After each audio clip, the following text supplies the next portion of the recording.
I'm very worried about the press, extremely worried about the press. Not only for the technological reasons we're all worried about, and not only for the financial tectonic plates moving, but for some other reason. What one?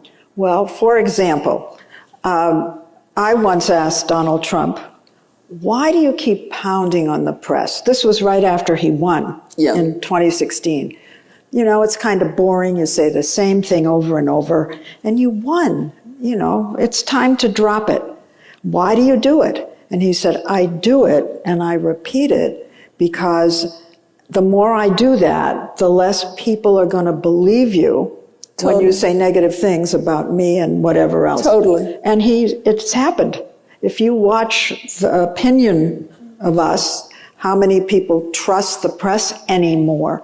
I mean, we're way down there with the lawyers. Yeah. This is really rough, as you know. You're way down there with Congress. Exactly. Yeah. I mean, we're way down there with Congress, but we're way down there. And I despair.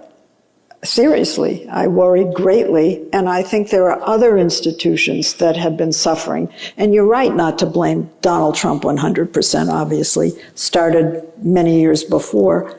But we're at a point where if the President of the United States is going to say legacy media is dead, well, I guess Musk said that. Legacy media is dead. And he wants it dead. He wants other media. But it is kind of, sort of, hobbling right now.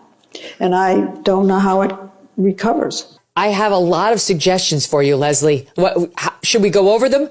Like, maybe don't say the laptop can't be verified when it can. And then when your own organization verifies it, come out and do a mea culpa and admit that you embarrassed yourself. Maybe don't stealth edit the presidential candidate on the Democrats' side interview with 60 Minutes, your flagship program that you're an anchor of, without telling us. And then when it becomes a controversy, refuse to release the transcript because you're more interested in running cover for the Dems than you are in honest reporting. Maybe don't host a vice presidential debate where you fact check only one side. And then when your fact check gets fact checked by the vice presidential candidate on the Republican side, you cut his mic. Just a few thoughts off the top of my head on what you can do about it. See, the media, as I've said many times, it's becoming my catchphrase that these people are still arguing as though it's November 3rd and November 4th. They don't understand what happened to them. In fact, if you knew what happened to you on November 5th, you wouldn't be on these television stations. You at this point would actually be working very hard to understand how you can become a part of the new media. You wouldn't be on CNN. You wouldn't be on any of these shows. If you thought you had the goods, and after what you saw on November 5th, you would say, hey, I need to go online to Amazon. I need to buy myself some camera. I need to buy myself some lights and a microphone and understand this is what is needed moving forward. If you're still on CNN, especially some of these people who call themselves contributors, I'm not talking about the hosts. When you look at these panels and there's 4 people, 5 people sitting there, nobody gives a crap what you have to say. Most of the people don't even know you. You have no hand. You're just there. You're furniture on a set. And nobody cares what you have to say. How do I know that? We just saw what happened on November 5th. None of these people have audiences. And it's funny because the people who are recognizing this, thankfully, are being shunned by the Democrat Party because they're letting them know this ain't going to work anymore. And I'm telling you, we are way off. The entire political class is way off. First of all, digital is a new door knocking. Mm-hmm. You got to understand that. We were laughing. So look at that. There's a whole panel of people in the media, and all of them are on different networks and different things there. And Van Jones, who, you know, he is who he is trying to let him know, you're done. You're on a spit. They're turning you. You're not dead yet, but you're cooked. It's over. It's never going back. You have lied to the American people so much that at this point they don't want to hear what you have to say. Even today, when all this stuff comes up about the January 6th stuff, they're still lying. They will be lying at 6 o'clock. They will be lying at 7 o'clock all night long on MSNBC, CNN. All they will do is lie about what just came out. And they just cannot get themselves into the mindset of everything I'm doing, everything I've been supposedly trained for. I'm a journalist. And Van's telling them. Our butts off at Donald Trump for suspending his door-knocking campaign and letting Charlie Kirk and Elon do a bunch of stuff online. We said, these guys are idiots. These guys are stupid. Then you start knocking on these doors. You know what people come to the door with? Their phone in their hand. They're in a 24-hour digital surround sound that has nothing to do with CNN, has nothing to do with any stuff that we do. I got a teenage son. I asked him, who are the most influential people in the world today? I'm thinking to myself, he's going to say Barack Obama, Oprah Winfrey, Jay-Z. The lady sitting next to him don't want to hear it. They don't even want to hear this messaging. Their self-awareness is so bad, they think they are the most important. He's telling them they don't even care about Barack Obama. He says, Kai sent. And see, he doesn't even know who these people are. I believe him here because that's not the guy's name. Kai sent. That's not who he is. You guys can look up and you'll see it's Kai Cenat. But anyway, continue. Aiden Ross, Jinxie, and Sketch. I don't know who he's talking about. I said, what platforms are you on? He goes, I'm on Twitch, Kick, and Rumble. I said, that sounds like you need to go to the hospital. What are these platforms? I'm telling you guys, the mainstream has become fringe, and the fringe has become mainstream. There are platforms, there are people out there that are getting 14 million streams, and we're on cable news getting 1 or 2 million. No. Nope. They're getting 14 million. Cable's getting like a couple 100,000. Come on, man. You got to tell the right math. Had to call you on that. And so there is a whole world out there. Kellyanne Conway, I hate to agree with her, but I do a lot of times. Donald Trump understood that and we didn't. And it's not just Democrats that don't. The entire political class is way off. And the problem for them is that they have no way to fix it. As you saw the lady sitting next to him, I don't even know what network she's on, and they just look so uncomfortable. You see, because going into a broadcast studio, everything's done for you. You already know what you're going to talk about. You don't have to do anything. It's all given. You're going to talk about this today. So we're going to talk about Pete Hegseth and his girlfriends. And here's what we want you to say. And we're going to bring on a liberal, and we're going to bring on a Republican, and you guys can joust for the fun of it. And then afterwards, go down to Starbucks and have a coffee together. It's all fake. It's all fake. How do you know this? Because of what this next guy says. Listen to this next guy, and you realize right away, these people are completely lost. 2. Now, if they wanted to make someone Person of the Year, they would have made someone who, and my God, I'm sure he loves this, right? If they wanted to make someone Person of the Year, I don't know, they could have done it with any person. They could have done it to someone who actually stood for democracy, who stands for democracy in the country. He's not even on the air anymore. His podcast failed. And he's, over the next 30 seconds or whatever it is, you're going to hear him spew all of the normal BS that he would spew on CNN. Now you think about what encompasses Person of the Year. Just because you are elected President of the United States does not mean that you should be Person of the Year. What Time Magazine, what are you doing? Let me ask you, Time Magazine. What do you say to the women who, I guess, still read Time Magazine?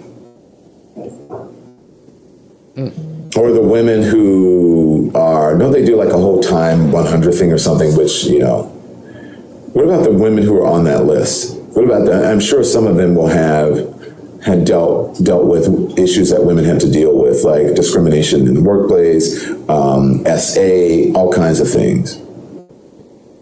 You have someone on the cover of your magazine who is an adjudicated assaulter. You have someone who inspired an insurrection. You have someone who... He inspired an insurrection. Really? You see? They can't... It's not like it's just at CNN. It's not just MSNBC. These people that they brought onto these television stations cannot get their minds around what's happened and what's happening in this world. It's almost as though God has indeed put scales on their eyes.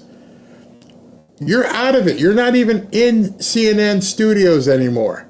But you can't even fathom that the American people don't want what you're selling. Again, this is another reason why I say these people will not win anything substantive for quite some time. Because up here, it's still November 3rd. You're still fighting the 34 felonies, convictions, insurrections, essays. Dude, that's over. That's yesterday's news. But they can't do it, or they won't. Without a doubt, the evidence is there. Try to overturn a free and fair election. See? They really, really, really believe this stuff. And the more you hear them, or the more, I watch them, so you don't have to, the more you realize that your opponent cannot fix themselves. They are so used to lying. They may be so brainwashed. They may be so liberal they don't understand. He can't even comprehend. How in the hell did you people make him Person of the Year? How did you people vote for him? What the hell did you do? It doesn't compute. Does not compute whatsoever. And so they are stunned. They continue to be stunned. A month later. And they're still wondering, how is this possibly happening? If you can't change, like Van Jones was telling them, if y'all don't change, there's no way back. Yeah, people are listening to people like Benny and Patrick McDavid and Dan Bongino, and thank you for listening to me as well. There is no way this guy sitting in Boca should be getting more viewership than people on NBC, CBS, and CNN and blah, blah, blah. You guys can't even outrank the Food Network. Nobody wants what you're selling, and they can't change. You had someone who had multiple criminal counts and found guilty on multiple criminal counts.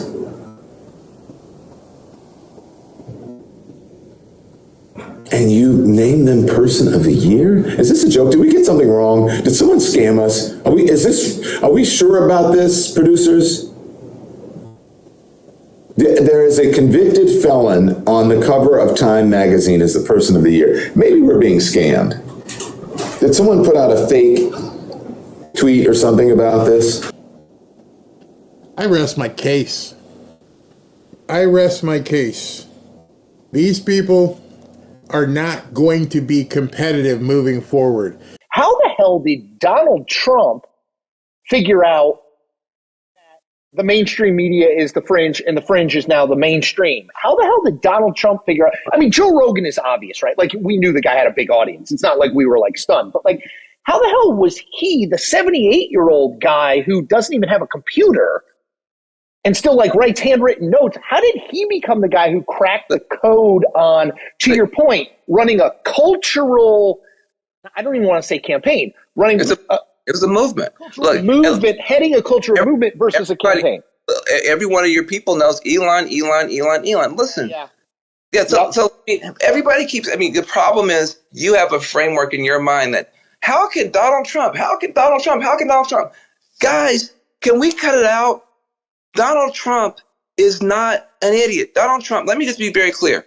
Donald Trump is smarter than me, you, and all critics. You know how I know?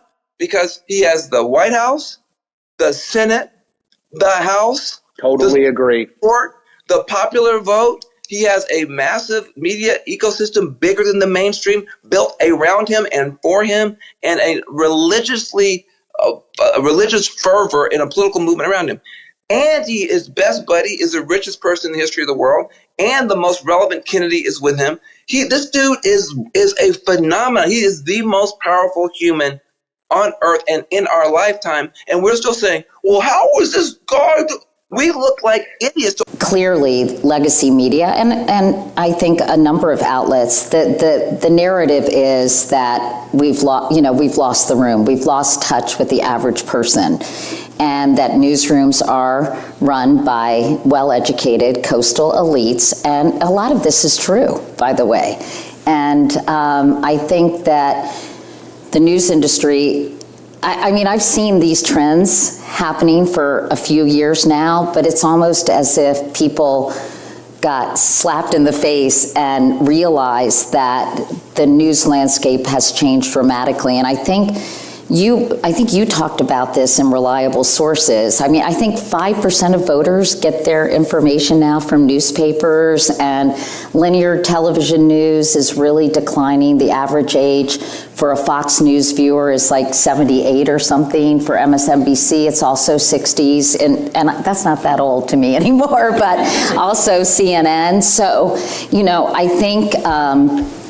I think mainstream and legacy media, traditional media, if you will, is suddenly realizing, holy cow, we better change, and we better change quickly, or we're going to be gone. I don't know how they could possibly win.